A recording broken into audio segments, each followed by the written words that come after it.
Is swelling at the primary site of injury, or is it secondary? Does the swelling involve a specific anatomical structure? This is where knowledge of anatomy is really important.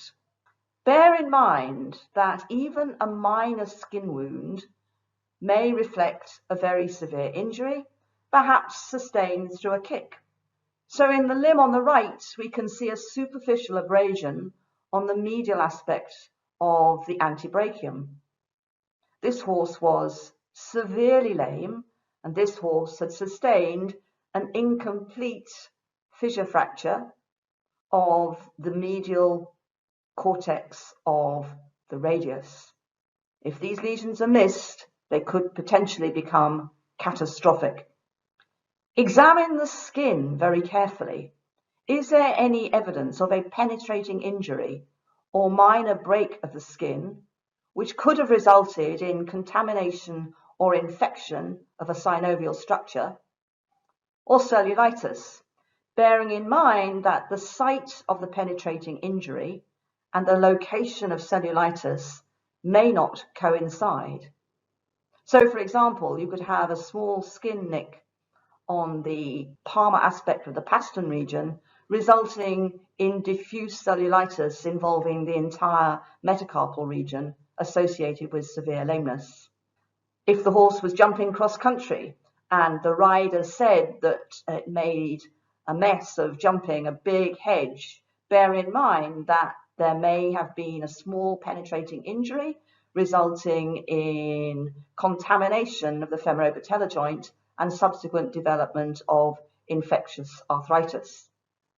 We need to carefully assess all superficial muscles, assess their tonicity or firmness, and try to determine if there are any defects in the muscle.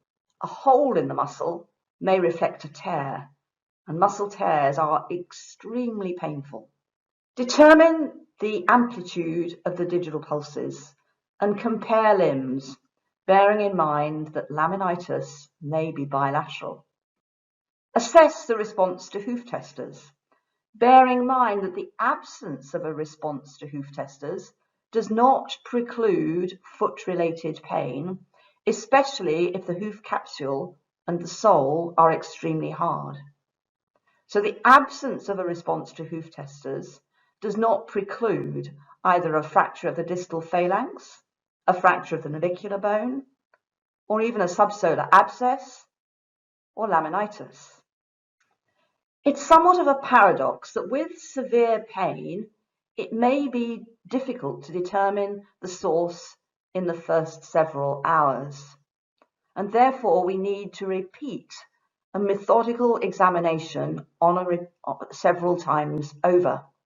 I well remember calling a racehorse trainer and saying that their horse was not lame, although it had a history of right forelimb lameness. Could I take it across to the gallops to work the horse? And he said, yes, by all means, we need to get to the bottom of this. After about 6 furlongs, the horse pulled up non-weight bearing lame on the right forelimb. It was very distressed, diffusely sweating, and yet for the first several hours, it was not possible at all to consider where the source of pain was. In fact, it was only the following day, when the severity of pain had reduced, that we could determine that the horse reacted positively to distal limb flexion, and the horse had an incomplete lateral condylar fracture of the third metacarpal bone.